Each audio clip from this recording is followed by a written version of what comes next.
বিসমিল্লাহির রহমানির রহিম। আজকে হচ্ছে 20 জানুয়ারি 2026। আমাদের বাংলাদেশ বার কাউন্সিল প্রিলিমিনারি ব্যাচের 15তম ক্লাস এবং ফৌজদারি কার্যবিধির 15তম ক্লাস। গতদিন আমরা ম্যাজিস্ট্রেট আদালতের বিচার পদ্ধতি এবং দায়রা আদালতের বিচার পদ্ধতির এটার তুলনামূলক আলোচনা একটু আলোচনা করেছিলাম, শেষ করতে পারি নাই। তো আজকে আমরা সেটার বিস্তারিত আলোচনা করব ইনশাআল্লাহ।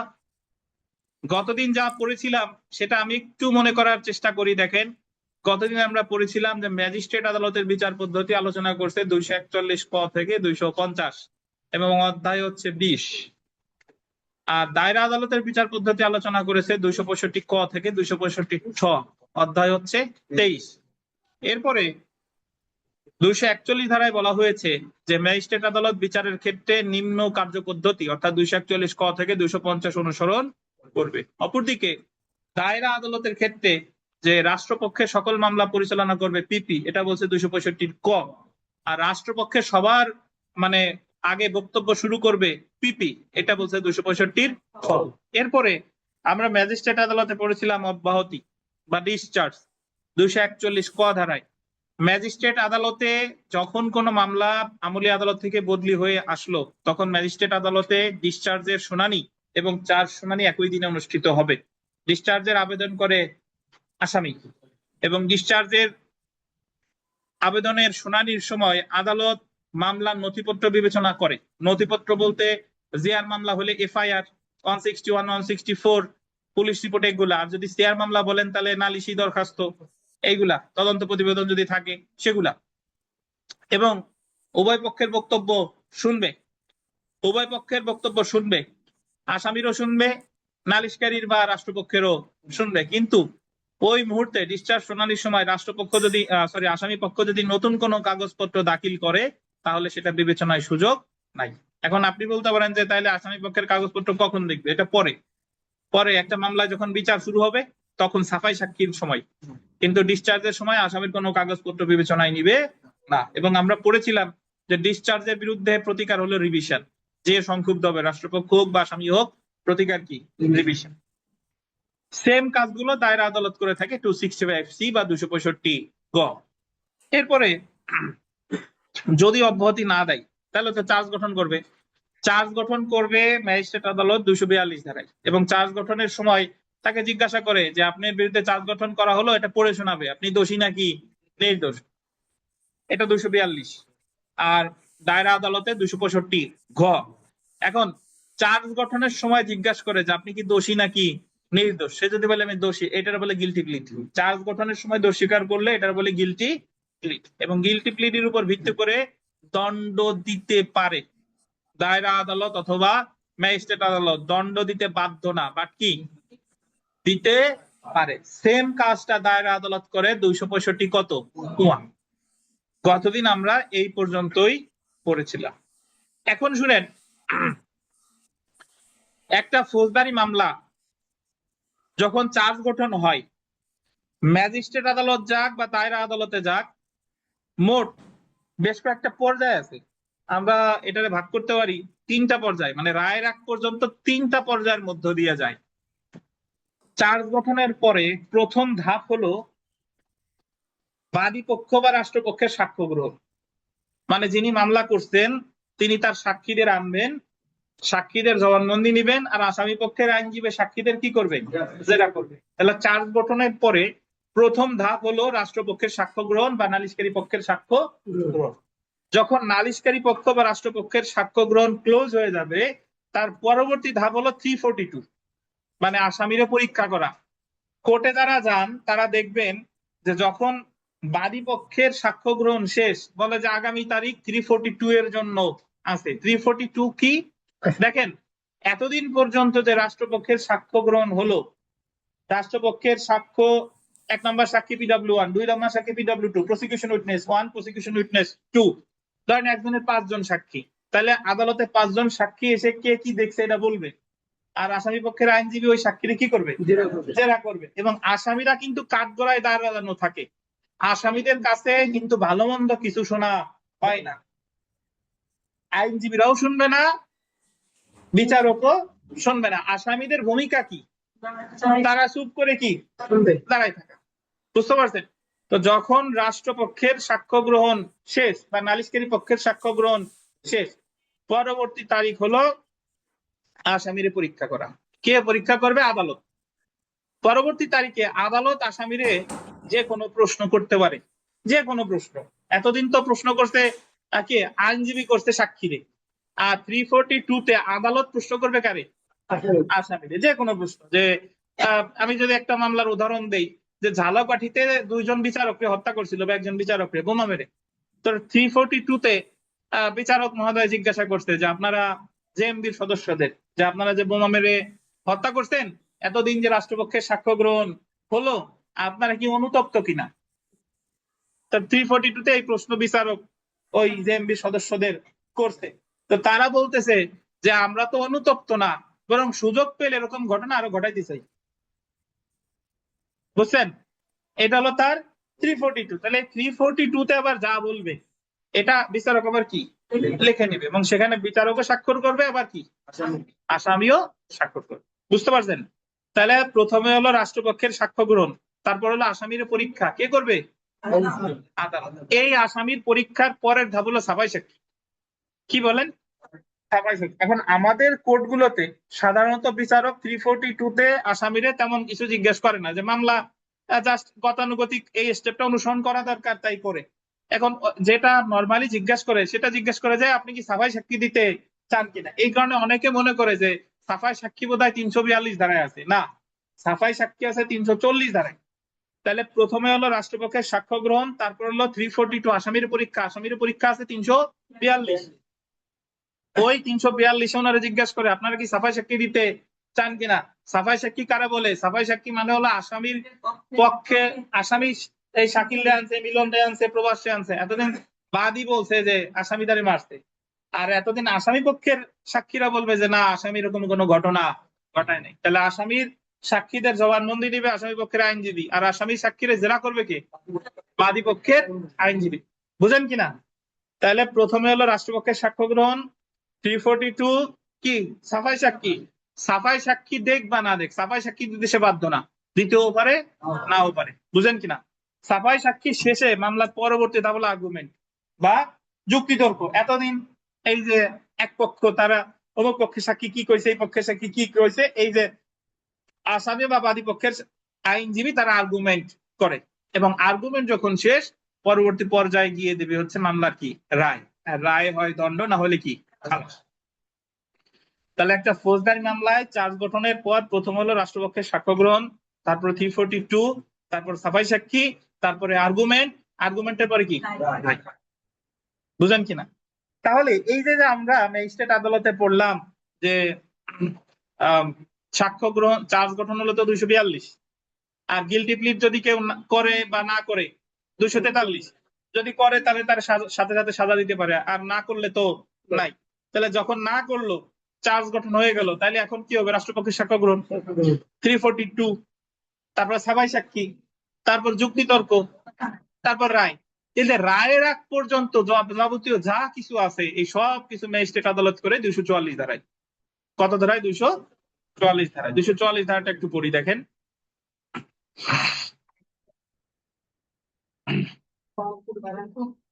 আচ্ছা,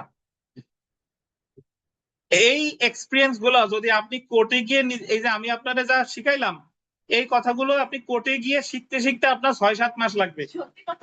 যে আপনি ওই জায়গা পারবেন না, ওই জায়গা সিনিয়রের কাছে লজ্জায় জিজ্ঞাসা করবেন না, সিনিয়রের এত সুযোগ সময়ও নাই যে আপনারে বোঝাবে। ঠিক আছে? তাহলে দেখেন সাক্ষ্য গ্রহণ, দেখেন 244 ধারা মতে ম্যাজিস্ট্রেট আদালত নালিশকারী বা রাষ্ট্রপক্ষের সাক্ষ্য গ্রহণ, আসামি পক্ষের সাফাই সাক্ষী, আত্মপক্ষ সমর্থনের সাক্ষ্য গ্রহণ, সাক্ষীকে সমন ইত্যাদি প্রদান করে থাকে। অর্থাৎ রায়ের আগ পর্যন্ত যা যা আছে সব কিছু ম্যাজিস্ট্রেট আদালত অনুসরণ করে কত ধারায়? 244 ধারায়। বুঝতে পারছেন? এখন দায়রা আদালত সবসময় একটু ভিআইপি। উনি আবার এই কাজগুলো ধাপে ধাপে করে, মানে উনিও এই কাজগুলোই করে, বাট ওনার জন্য আলাদা আলাদা ধারা বরাদ্দ আছে, যে এই ধারায় এই ধারায় এই ধারায় এই। একটু আসি, দেখেন। প্রথমে দেখেন 265 চ, 265 চ ধারা মতে দায়রা আদালত রাষ্ট্রপক্ষের সাক্ষ্য গ্রহণের আন্ডারলাইন করবেন, সাক্ষ্য গ্রহণের দিন নির্ধারণ করবেন। রাষ্ট্রপক্ষ কি করবেন? যে অমুক তারিখে সাক্ষীদের সাক্ষ্য গ্রহণ করা হবে এবং রাষ্ট্রপক্ষের আবেদনে কোনো সাক্ষীকে উপস্থিত হতে বা কোনো কিছু হাজির করার জন্য আন্ডারলাইন করবেন, প্রসেস ইস্যু করতে পারেন। এছাড়া যদি মনে করেন যে বিচারের সময় কোনো দলিল হাজির করা দরকার বা কোনো ব্যক্তির হাজির করা দরকার, এই সমন টমনও দিবে কততে? 265 চ। তাহলে আমি মনে রাখবো যে সাক্ষীদের সাক্ষ্য গ্রহণের দিন নির্ধারণ করবে 265 কত? চ। তারপর দেখেন 265 ছ ধারা মতে গোল দিবেন। 265 ছ ধারা মতে দায়রা আদালত রাষ্ট্রপক্ষের সাক্ষ্য গ্রহণ করবে। তাহলে সাক্ষ্য গ্রহণের দিন নির্ধারণ করতেছে কততে? 265 চ। আর সাক্ষ্য গ্রহণ করতেছে 265 ক। আচ্ছা, আমরা একটু বাম সাইডে চলে আসি, খালাস বা দণ্ড। ম্যাজিস্ট্রেট আদালতের তো চার্জ গঠনের পর পর রায়ের আগ পর্যন্ত যা যা আছে সবকিছু হয়ে গেছে। তাহলে কত ধারায়? 244 ধারায়। তাহলে এখন ম্যাজিস্ট্রেট আদালত রায় দিবে, আর রায়ে কি হইতে পারে? খালাস অথবা দণ্ড।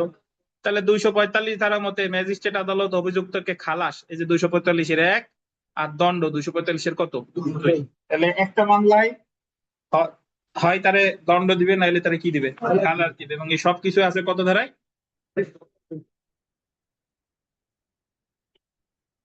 এখন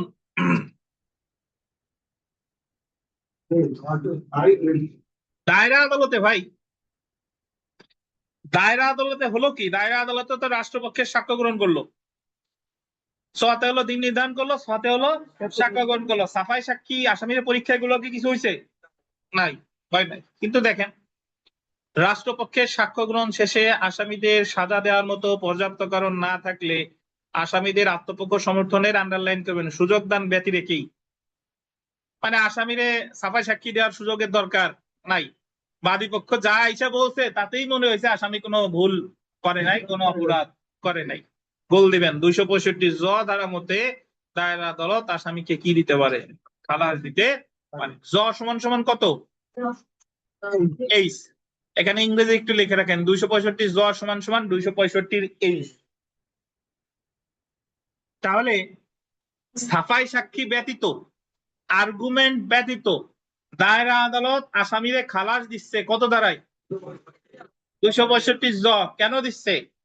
যে সাক্ষ্য গ্রহণ করছে তাতে বোঝা যাচ্ছে যে আসামিরে আর আত্মপক্ষ সমর্থনের সুযোগ দেওয়ার দরকার নাই, এই মামলায় এমনি আসামিরে খালাস দেওয়া যাবে। তাহলে খালাস দিবে 265 কততে? জতে।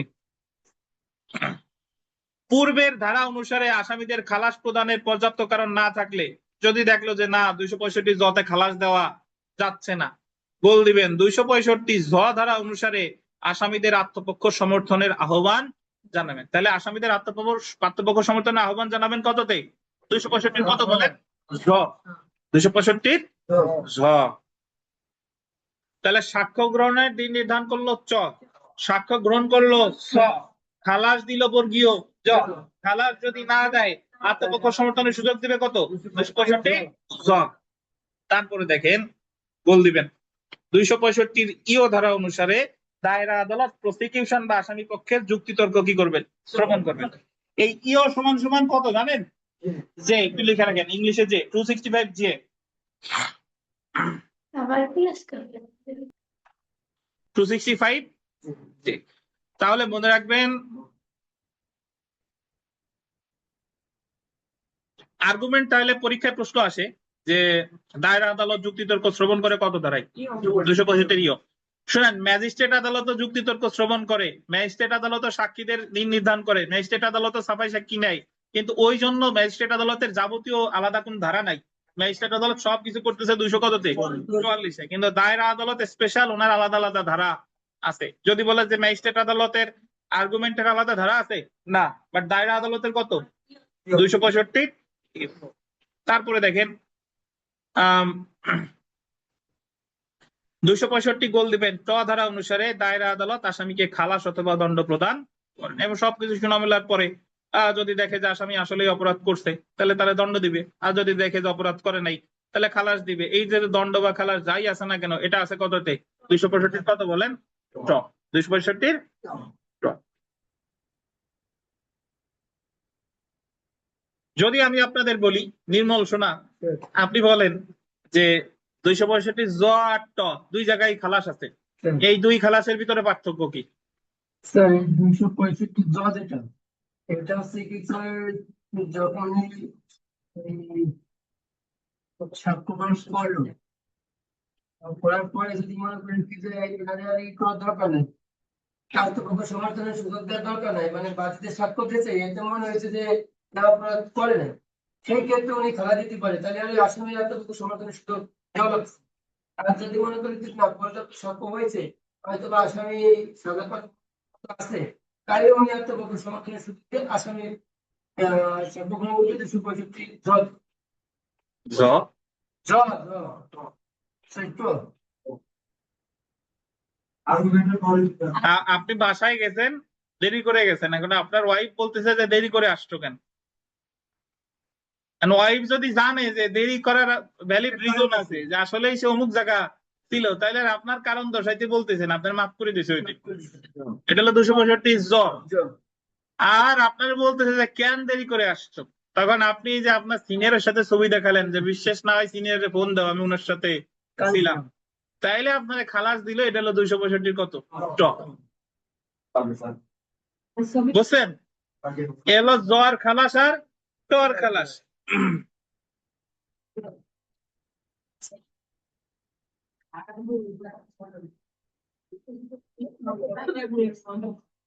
আচ্ছা দেখেন, 265 ঠ ধারায় আসামির পূর্ববর্তী দণ্ডাদেশ সম্পর্কে সাক্ষ্য গ্রহণ।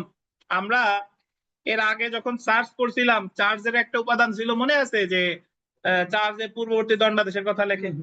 পূর্ববর্তী দণ্ডাদেশ মানে যদি কোনো অপরাধী হ্যাবিচুয়াল অফেন্ডার হয়, কারণ সে চুরি করছে, আগেও চুরির শাস্তি ভোগ করছে, তাহলে ওই লেখা থাকে যে অমুক মামলায় সে চুরির মামলায় এতদিন দণ্ড পাইছে। তাহলে এই পূর্ববর্তী দণ্ড সম্পর্কে সাক্ষ্য গ্রহণ করে 265 কততে ছতে। তো এই এখান থেকে এই ধরনের প্রশ্নই আসতে পারে যে পূর্ববর্তী দণ্ড সম্পর্কে জেরা করতে পারে কত ধারায়? 265 ছ। যদি বলেন স্যার ম্যাজিস্ট্রেট আদালতের আলাদা ধারা নাই, ম্যাজিস্ট্রেট আদালত করে বটে, বাট ওনার আলাদা ধারা নাই। এই ছিল আমাদের ম্যাজিস্ট্রেট আদালত আর দায়রা আদালতের বিচার পদ্ধতি। এরপরেও কিছু আছে, বাট দায়রা আদালতের এতটুকুই, 265 ক থেকে 265 ছ। এরপরে আমরা চলে এসে দেখেন 8 নাম্বার, যে নালিশকারীর অনুপস্থিতি। একটু দাঁড়ান। আচ্ছা এখানে দেখেন 8 নাম্বার যে পার্থক্য, সেটা হচ্ছে নালিশকারীর অনুপস্থিতি, নন অ্যাপিয়ারেন্স অফ কমপ্লেইনেন্ট। আপনারা শব্দ শুনে বুঝে নিবেন যে এটা কি জিআর মামলা নাকি সিআর মামলা। যদি কোথাও বলা থাকে নালিশকারী, অভিযোগকারী, কমপ্লেইনেন্ট, তাহলে ধরে নিবেন এটা কি মামলা? সিআর মামলা। তাহলে সিআর মামলা দায়ের করার পরে যদি নালিশকারী অনুপস্থিত থাকে, তাহলে ওই মামলার পরিণতি কি হবে? 247 ধারা অনুসারে আন্ডারলাইন করবেন, 247 ধারা অনুসারে সমন মামলায়, সমন মামলা টুক কেটে দেন। শোনেন, আগে 2025-এর আগের যে বিধান ছিল, যে 247 ধারায় বলছে যে যে মামলায়, যে সিআর মামলায় সমন ইস্যু করছে, সেই মামলায় যদি নালিশকারী অনুপস্থিত থাকে, তাহলে আসামিরে খালাস দিবে। অবশ্যই ওই মামলায় কি ইস্যু হওয়া লাগবে? সমন। কিন্তু 2025 সালে নিয়ম করছে এখন আর সমন ইস্যুর দরকার নাই। সমন ইস্যু করুক, যা ইস্যু করুক, যাই করুক না কেন, নালিশি মামলা হলেই হলো। নালিশি মামলা করার পরে যদি নালিশকারী না আসে, সাধারণত প্রথম তারিখে দেয় না, 3-4 তারিখ বা 4-5 তারিখ দেখে, তাহলে পরবর্তীতে সেই মামলা খারিজ করে দিয়ে আসামি কি পাবে? খালাস, নট অব্যাহতি। কি বলেন?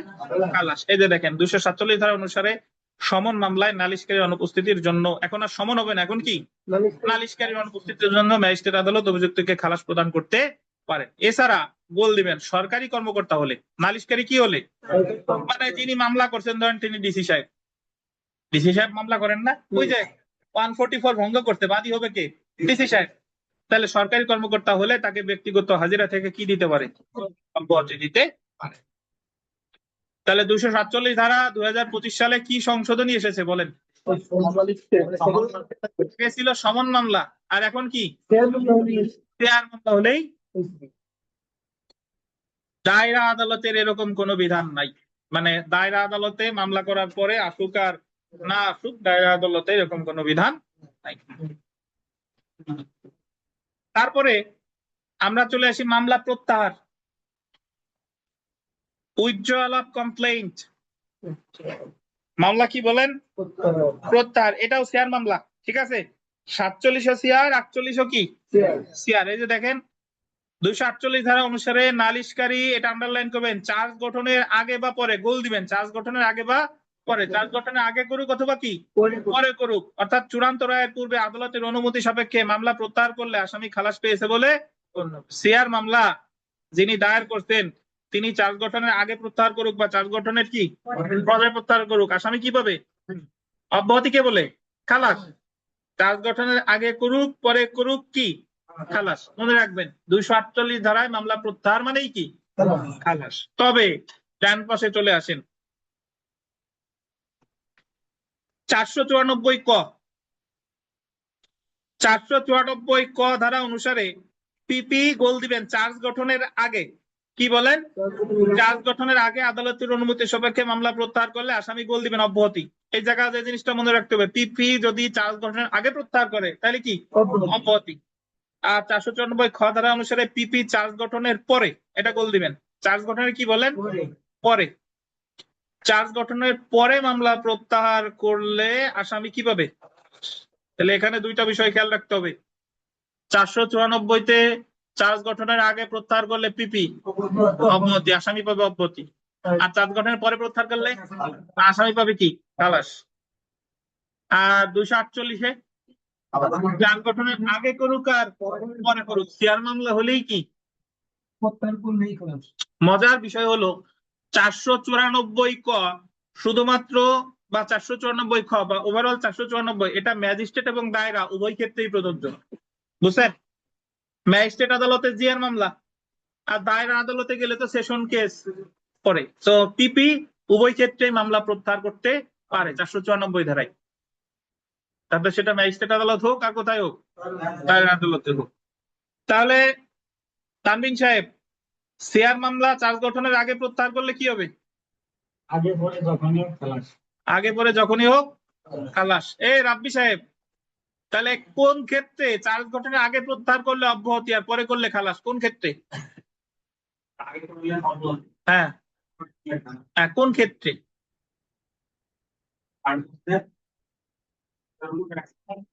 কোন ক্ষেত্রে? এটা তো আমি বলেই দিলাম, প্রশ্নেই তো আছে।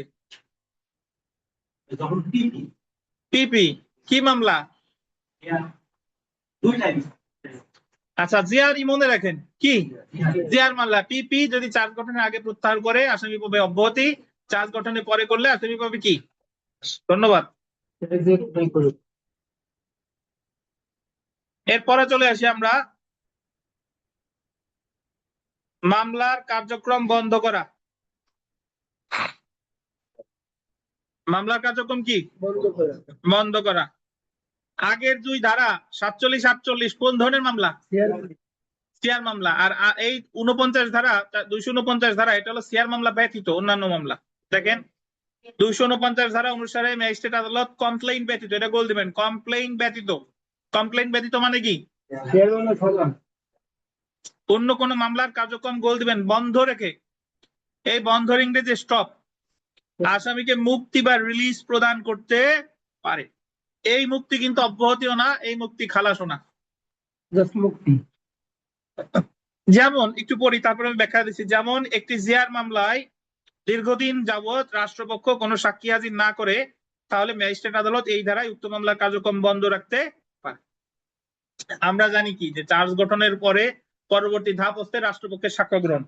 এখন একটা জিআর মামলায় চার্জ গঠন হয়ে গেছে কিন্তু দীর্ঘদিন যাবৎ রাষ্ট্রপক্ষ কোনো সাক্ষী হাজির করতে পারে না, কিন্তু আসামিরা তো তারিখে তারিখে হাজিরা দিয়েই যাচ্ছে। তো তখন আসামি পক্ষের আইনজীবী বা আদালত স্বয়ং স্বপ্রণোদিত হয়ে বলতে পারে যে যেহেতু রাষ্ট্রপক্ষ সাক্ষ্য হাজির করতে পারতেছে না এবং যেহেতু আসামি প্রতি তারিখে তারিখে তার কষ্ট করে আশা লাগতেছে, তাহলে মামলার কার্যক্রম আপাতত স্টপ করা হলো এবং আসামির রিলিজ দেওয়া হলো। বুঝছেন? এই রিলিজ মানে এই না যে এই মামলা আর জীবনে পুনরুজ্জীবিত হবে না, এই মামলা কিন্তু আবার পুনরুজ্জীবিত পাবে। এই পুনর্জীবিত করার আবেদনটা কে করবে?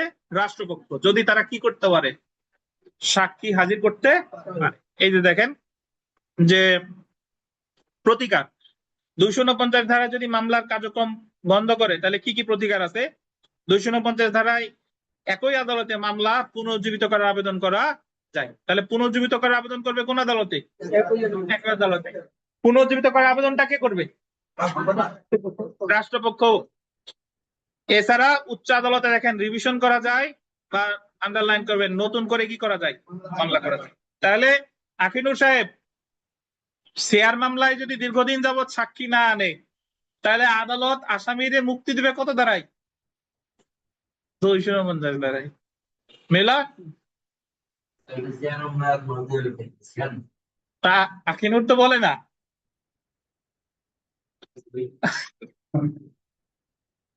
শেয়ার মামলায় কথা তো বলে নাই। 249 কি কি মামলা?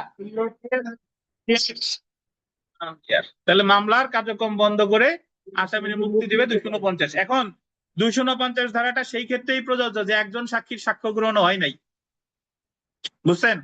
মানে সাক্ষ্য গ্রহণ করবো কি শুরুই হয় নাই, কিন্তু দেখা গেল 2 জন দিছে সাক্ষী, আর আসতেছে না, না আসলে একসময় সাক্ষী ক্লোজ করে মামলার পরবর্তী পর্যায়ে চলে যাবে। বোঝা গেল? তাই 249 ধারাটা সেই ক্ষেত্রেই প্রযোজ্য যখন কোনো সাক্ষ্য গ্রহণ পর্যায়ে একেবারে কি শুরুই হয় নাই। ডান সাইডে যদি আসেন, দায়রা আদালতের এরকম কোনো বিধান নেই। মানে দায়রা আদালত যদি 249 ধারায় কোনো সিদ্ধান্ত দেয় সেটা হবে আইন লঙ্ঘনকারী আদেশ, এবং সেই ক্ষেত্রে উনি ওনার আদেশের বিরুদ্ধে উচ্চ আদালতে রিভিশন করলে এই ওনার আদেশটা কি হয়ে যাবে? বাতিল হয়ে যাবে। কারণ 249 ধারা কার ক্ষেত্রে প্রযোজ্য? এবার আমরা চলে আসি 250 ধারা।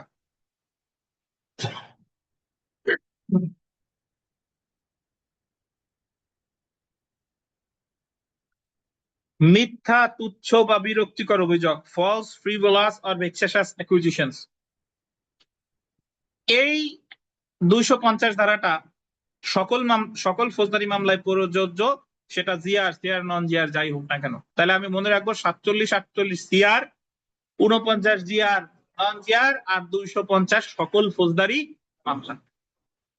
দেখেন, ম্যাজিস্ট্রেট আদালত কোন মামলায় কোন অভিযুক্তকে আন্ডারলাইন করেন অব্যাহতি বা খালাস দিলে, কোন মামলায় আসামিরা কি দিছে? হয় অব্যাহতি অথবা খালাস। আদালত যদি মনে করে তাদের বিরুদ্ধে দায়েরকৃত মামলাটি ছিল, আন্ডারলাইন করবেন, মিথ্যা, তুচ্ছ বা হয়রানিকর। মানে আদালত তো অব্যাহতি বা খালাস দিছে, আসামির অব্যাহতি দিছে অথবা খালাস দিছে, এবং আদালত মনে করতেছে যে এই যে বাদী যে মামলাটা করছে আসামির বিরুদ্ধে, এই মামলাটা হলো মিথ্যা, তুচ্ছ বা কি হয়রানিকর, এই মামলা করার অ্যাকচুয়ালি কোনো কারণ ছিল না। তাহলে উক্ত ব্যক্তি মামলা দায়ের তাহলে যে ব্যক্তি উক্ত মামলা দায়ের করেছিলেন, আন্ডারলাইন করবেন, তাকে কারণ দর্শানোর সুযোগ দিয়ে অনধিক গোল দিবেন 5,000 টাকা ক্ষতিপূরণ প্রদান, ক্ষতিপূরণ শব্দটা গোল দিবেন 50,000, সরি 5,000 বলছি, 50,000 টাকা ক্ষতিপূরণ প্রদানের নির্দেশ দিতে পারে। আগে ছিল 1,000 ক্ষতিপূরণ, 2025-এর আগে ছিল কত? 1,000। 25-এর সংশোধনীতে ক্ষতিপূরণের কথা বলছে কত? 50,000। এই শুনেন, এই রাব্বি সাহেব, ক্ষতিপূরণ আর অর্থদণ্ড পার্থক্য জানেন? কোনটাকে পাই বলেন?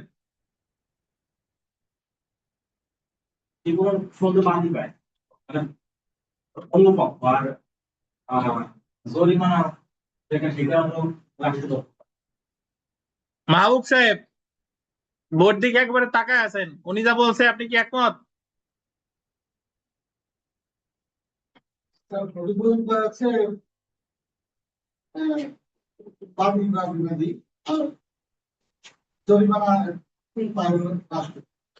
ধন্যবাদ। জরিমানা বা অর্থদণ্ড পায় হচ্ছে রাষ্ট্র, আর ক্ষতিপূরণ পায় অপরপক্ষ। বাদী দিলে বিবাদী, বিবাদী দিলে বাদী। তাহলে এখানে বর্তমানে ক্ষতিপূরণের নির্দেশ দিতে পারে কত টাকা? 50,000। তবে দেখেন, আন্ডারলাইন করবেন, তৃতীয় শ্রেণীর ম্যাজিস্ট্রেট, তবে তৃতীয় শ্রেণীর ম্যাজিস্ট্রেট হলে অনধিক গোল দিবেন 25,000 টাকা ক্ষতিপূরণের আদেশ দিতে পারেন, বিবিআই। তাহলে আমরা বলতে পারি যে মিথ্যা তুচ্ছ মামলার ক্ষেত্রে সর্বোচ্চ ক্ষতিপূরণের আদেশ দিতে পারে 50,000। তবে ম্যাজিস্ট্রেট যদি তৃতীয় শ্রেণীর ম্যাজিস্ট্রেট হয় তাহলে ক্ষতিপূরণের আদেশ দিতে পারে কত? 25,000। 25,000 না? 25,000। আচ্ছা, এরপরে দেখেন, এবং উক্ত ক্ষতিপূরণ আন্ডারলাইন করেন অনাদায়ে, ক্ষতিপূরণ অনাদায়ে 30 দিনের বিনাশ্রম কারাদণ্ডের আদেশ দিতে পারে। কত দিনের? 30 দিনের বিনাশ্রম। ক্ষতিপূরণ অনাদায়ে কারাদণ্ড দিতে পারে 30 দিনের বিনাশ্রম।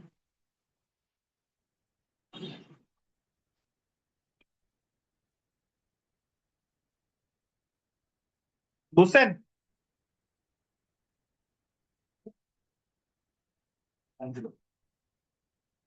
তো তাহলে যে বিষয়টা মনে রাখবেন যে ম্যাজিস্ট্রেট আদেশ দিতে পারে কতদিন, মানে সরি কত টাকা, ক্ষতিপূরণ 50,000। আর যদি উনি তৃতীয় শ্রেণী ম্যাজিস্ট্রেট হয় 25,000। 25,000 50,000 যাই হোক না কেন, যদি দিতে ব্যর্থ হয় তাহলে কতদিন? 30 দিনের বিনাশ্রম কারাদণ্ড। এই বিষয়টা কি বুঝছেন? আচ্ছা, এবার আমরা পরের অংশে চলে আসি। এছাড়া এছাড়া দেখেন, ক্ষতিপূরণের গোল দিবেন অতিরিক্ত হিসেবে। কি হিসাবে? অতিরিক্ত মানে বুঝেন, মানে ক্ষতিপূরণ তো দিছেই, সাথে অতিরিক্ত হিসেবে 6 মাসের কারাদণ্ড। অতিরিক্ত হিসেবে যে ক্ষতিপূরণ 50,000 তো দিবাই, সাথে সাথে কারাদণ্ড ভোগ করবা কত? 6 মাস। বা 25,000 তো দিবাই, সাথে কারাদণ্ড কত? 6 মাস। বা অনধিক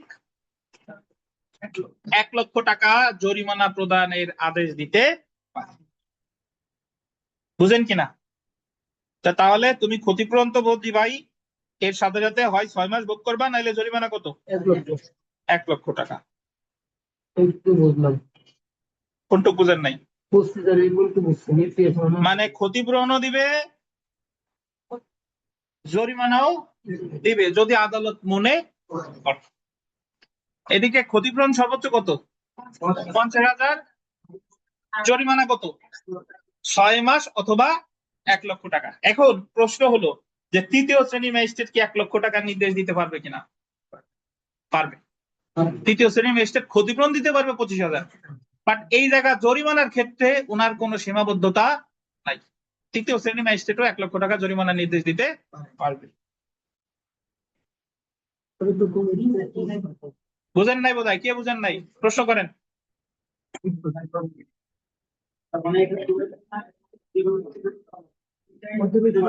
হ্যাঁ, যদি ম্যাজিস্ট্রেট মনে করে জরিমানা ক্ষতিপূরণ দুইটাই দিতে পারে। আর জরিমানাটা তো তখন দিবে যদি সে 6 মাসের কারাদণ্ড ভোগ না করে। সে যদি কারাদণ্ড ভোগ করতে চায় তাহলে আর জরিমানার তো দরকার নাই। কি পীযূষ বুঝেন নাই? পীযূষ বোঝেন নাই? পীযূষ আমার প্রশ্নের উত্তর দেন। এই যে 250 ধারা কি মামলার ক্ষেত্রে প্রযোজ্য? জিআরসি আর উভয়, ঠিক আছে, বাট কোন ধরনের মামলা? যে মামলাটা বাদী করতে মিথ্যা, তুচ্ছ বা হয়রানিকর, তাহলে তারে ক্ষতিপূরণের নির্দেশ দিবে কত? 50,000। যে তুমি বাদী, তুমি 50,000 টাকা কারে দিবা? আসামিরে দিবা। কারণ দর্শাবা। কেন দিবা না? যদি কারণ দর্শাতে ব্যর্থ হও তাহলে 50,000 দিবা। আর ওই ম্যাজিস্ট্রেট যে আদালতে মামলাটা আছে, ওই ম্যাজিস্ট্রেট যদি তৃতীয় শ্রেণীর ম্যাজিস্ট্রেট হয় তাহলে কত দিবে? 25,000। 50,000 আর 25,000 দেওয়ার সামর্থ্য যদি তার না থাকে তাহলে সে বলবে, ম্যাজিস্ট্রেট আদেশ দিবে তুমি কারাদণ্ড ভোগ করবা কতদিন? 30 দিনের বিনাশ্রম। এইটুক বুঝতেন? আচ্ছা, এইটুক যদি বুঝেন, এইটুক তো দিবেই। সেই সাথে সাথে আদালত, ম্যাজিস্ট্রেটের মন শান্ত হয় নাই, জোরে আরো দেওয়া দরকার। অতিরিক্ত হিসেবে বলতে পারে যে তুমি 6 মাসের কারাদণ্ড ভোগ করবে, অথবা যদি 6 মাস কারাদণ্ড ভোগ না করো তাহলে জরিমানা দিবে কত টাকা? 1 লাখ টাকা। তার মানে ক্ষতিপূরণও দিবে, জরিমানা দেওয়ারও আদেশ দিতে। এবার বুঝছেন? হ্যাঁ, সবাই। আচ্ছা দেখেন, তারপরে আসি। দ্বিতীয় বা তৃতীয় শ্রেণীর ম্যাজিস্ট্রেট কর্তৃক প্রদত্ত যে কোনো ক্ষতিপূরণের আদেশের বিরুদ্ধে আপিল করা যাবে, তবে আন্ডারলাইন করবেন প্রথম শ্রেণীর ম্যাজিস্ট্রেট যেমন, তবে অন্য কোনো ম্যাজিস্ট্রেট যেমন প্রথম শ্রেণীর ম্যাজিস্ট্রেট 5,000 টাকার বেশি ক্ষতিপূরণের আদেশ দিলেই কেবল আপিল করা যাবে। কথা হলো যে ক্ষতিপূরণের আদেশ তো সর্বোচ্চ 50,000 দেওয়া যায়। এখন প্রথম শ্রেণীর ম্যাজিস্ট্রেট যদি 5,000 টাকা পর্যন্ত দেয় তাহলে আপিল করা যাবে না, কিন্তু প্রথম শ্রেণীর ম্যাজিস্ট্রেট যদি 5,000 টাকার বেশি দেয় তাহলে আপিল করা যাবে। কিন্তু দ্বিতীয় তৃতীয় শ্রেণীর ম্যাজিস্ট্রেট 50 টাকা দিলেও আপিল করা যাবে। যাবে। প্রথম শ্রেণীর ক্ষেত্রে শুধু 5,000 টাকা পর্যন্ত দিলে আপিল করা যাবে না, কিন্তু 5,001 টাকা দিলে আপিল করা যাবে। কিন্তু দ্বিতীয় তৃতীয় শ্রেণীর ম্যাজিস্ট্রেট যে ক্ষতিপূরণের নির্দেশই দেখ না কেন সেটার বিরুদ্ধে কি করা যাবে? আপিল করা যাবে। নির্মল বলেন তো কি বললাম? স্যার এটাই প্রথম যদি- শ্রেণীর ম্যাজিস্ট্রেট বলেন বলেন। প্রথম শ্রেণীর ম্যাজিস্ট্রেট যদি 5,000 টাকার উপরে জরিমানা করে হুম তাহলে সেই ক্ষেত্রে আপিল করা যাবে, কিন্তু 5,000 টাকা মানে জাস্ট 5,000 হুম ওই তাইলে আর আপিল করা যাবে না। প্রথম শ্রেণীর ম্যাজিস্ট্রেট ব্যতীত হুম যে তৃতীয় বা তৃতীয় হুম তারা যদি 10 টাকাও দেয় হুম। তার বিরুদ্ধে আপিল করা যাবে। তার বিরুদ্ধে আপিল করা যাবে। এ হলো কথা। জি, ধন্যবাদ। কে বুঝেন নাই? পূর্ণ বুঝছেন? কি বুঝছেন বলেন? যদি 5,000 টাকার বেশি দেন তাহলে আপিল করে যান। হুম যদি 5,000 টাকা কম থাকে তাহলে আপিল করে যাবেন। জি, আপনি কোনো পরিমাণ অর্থ ব্যয় করতে আপিল করবেন। ধন্যবাদ। মাহবুব সাহেব তো বলেন তো কি বলছে পূর্ণ? প্রথম শ্রেণীর ম্যাজিস্ট্রেট 5,000 টাকা পর্যন্ত আপিল চলবে না, হ্যাঁ আর বেশি দিলে চলবে। হ্যাঁ আর অন্যান্য যারা তারা যে কোনো অ্যামাউন্টে আপিল করা যাবে। তারা যে আদেশই দেখ না কেন আপিল করা যাবে। ধন্যবাদ। এর পরেরটা আসি আমরা, দেখেন আর গোল দিবেন আপিলযোগ্য মামলায় ক্ষতিপূরণের আদেশ দেওয়া হলে আপিলের মেয়াদ শেষ না হওয়া পর্যন্ত বা আপিল দায়ের করা হলে নিষ্পত্তি না হওয়া পর্যন্ত ক্ষতিপূরণ আদায়যোগ্য হবে না। আপিলযোগ্য মামলায় যে ক্ষতিপূরণের কথা বললো, এটা ওই মামলাটা যদি আপিলযোগ্য মামলা হয় তাহলে ক্ষতিপূরণটা দিবে আপিল নিষ্পত্তি হওয়ার পরে অথবা আপিলের সময় শেষ হওয়ার পরে। বুঝছেন? মানে ম্যাজিস্ট্রেট তো বললো যে তুমি 50,000 টাকা ক্ষতিপূরণ দিবা, এখন ওই ব্যক্তি গিয়ে কি করছে? আপিল করছে। তাহলে যতকাল আপিল চলবে ততদিন পর্যন্ত ক্ষতিপূরণ দেওয়া লাগবে না। যখন আপিলটা শেষ তার মানে মামলাটা নিষ্পত্তি হয়ে গেছে, তখন এই ক্ষতিপূরণের টাকা দিতে হবে। অপরদিকে গোল দিবেন আপিল অযোগ্য মামলায়। কি মামলা? অর্থাৎ যে মামলায় আপিল করা যায় না, আদেশের তারিখ হতে আন্ডারলাইন করবেন 1 মাস অতিবাহিত না হওয়া পর্যন্ত ক্ষতিপূরণ আদায়যোগ্য হবে। কয় মাস? গোল দিবেন 1 মাস। তাহলে আপিল অযোগ্য মামলায় ক্ষতিপূরণ আদায় করা হবে 1 মাস পরে, আর আপিল যোগ্য মামলায় ক্ষতিপূরণ আদায় করা হবে কখন? আপিল নিষ্পত্তি করবে। আপিল নিষ্পত্তি বা আপিলের সময় পার হওয়ার পরে। যদি আপিল করে থাকে তাহলে আপিল নিষ্পত্তি, আর আপিল যদি না করে তাহলে আপিলের সময় শেষ হওয়ার পরে। আর আপিল অযোগ্য মামলায় 1 মাস। এখন অনেকের মনে প্রশ্ন যদি এসে থাকে যে কোন মামলা আপিল যোগ্য নাকি আপিল অযোগ্য, এটা কিভাবে বুঝবো? এই যে ধৈর্য ধরে থাকতে হবে। আমরা আপিল অধ্যায়ে গিয়ে জানবো। 412, 13, 14 বলা আছে যে কোন কোন মামলা আপিল করা যায়, কোন কোন মামলায় আপিল করা যায় না।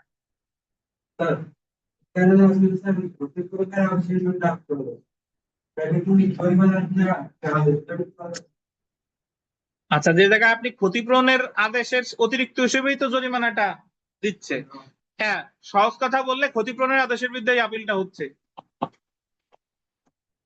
তাহলে আমরা 250-এ কি কি শিখলাম দেখেন। 250 মিথ্যা তুচ্ছ মামলার ক্ষেত্রে প্রযোজ্য। এটা জিআর, সিআর, নন জিআর সবকিছুর জন্য প্রযোজ্য। ম্যাজিস্ট্রেট আদালতের ক্ষেত্রে প্রযোজ্য। ম্যাজিস্ট্রেট যখন আসামিরে হয় অব্যাহতি দিছে, না হলে কি খালাস দিছে, তখন ম্যাজিস্ট্রেট ওই বাদীরে বলবে বা রাষ্ট্রপক্ষরে বলবে, সংবাদদাতারে বলবে যে কেন তুমি 50,000 টাকা ক্ষতিপূরণ দেবা না। আর যদি তৃতীয় শ্রেণীর ম্যাজিস্ট্রেট হয় 25,000 টাকা ক্ষতিপূরণ দিবা না। সে যদি কারণ দর্শাতে ব্যর্থ হয় তাহলে তার ক্ষতিপূরণ দিতে বলবে। এখন ক্ষতিপূরণ দেওয়ার সামর্থ্য যদি না থাকে তাহলে এক্সট্রা কারাদণ্ড ভোগ করবে কত? 1 মাস বিনাশ্রম, 30 দিন বিনাশ্রম। এর অতিরিক্ত হিসেবে তারা 6 মাসের কি দিতে পারে? কারাদণ্ড দিতে পারে, অথবা 1 লক্ষ টাকা জরিমানা। বুঝছেন? আর প্রথম শ্রেণীর ম্যাজিস্ট্রেট 5,000 টাকা পর্যন্ত ক্ষতিপূরণের আদেশ দিলে এই ক্ষতিপূরণের আদেশের বিরুদ্ধে আপিল করা যাবে না। অর্থাৎ 5,001 টাকা দিলে আপিল করা যাবে, কিন্তু দ্বিতীয় তৃতীয় শ্রেণীর ম্যাজিস্ট্রেট যে ক্ষতিপূরণের আদেশ দেখ না কেন আপিল করা যাবে। এটুকু বুঝছেন? আর ক্ষতিপূরণটা কখন দিবে? আপিলযোগ্য মামলা হইলে আপিল নিষ্পত্তির পরে বা আপিল দায়েরের সময় শেষ হওয়ার পরে। আর আপিল অযোগ্য মামলা হইলে আদেশের 1 মাস অতিবাহিত হওয়ার পরে আমরা যদি ডান সাইডে দেখি, দায়রা আদালতের ক্ষেত্রে এরকম কোনো কি নাই, বিধান নাই। পাইছেন? দায়রা আদালতের এরকম কোনো বিধান নাই। হ্যাঁ বলেন। হুম, জি।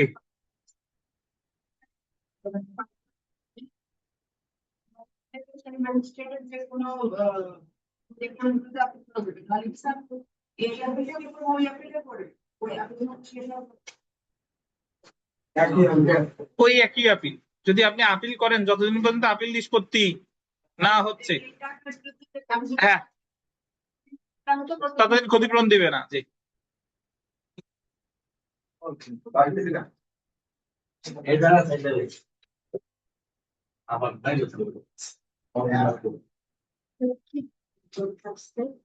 তো আমরা নামাজের পরে ইনশাল্লাহ বাকিটা শুরু করব।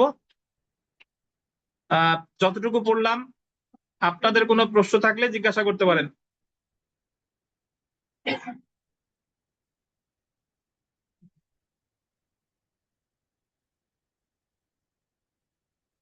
আর অনলাইনে যারা আছেন অবশ্যই পিডিএফটা প্রিন্ট করে নেবেন, প্রিন্ট করে বইয়ের ওই সংশ্লিষ্ট অধ্যায়ে আঠা দিয়ে লাগিয়ে নেবেন। তো ঠিক আছে, বিরতি, আমরা নামাজের পর শুরু করবো ইনশাল্লাহ।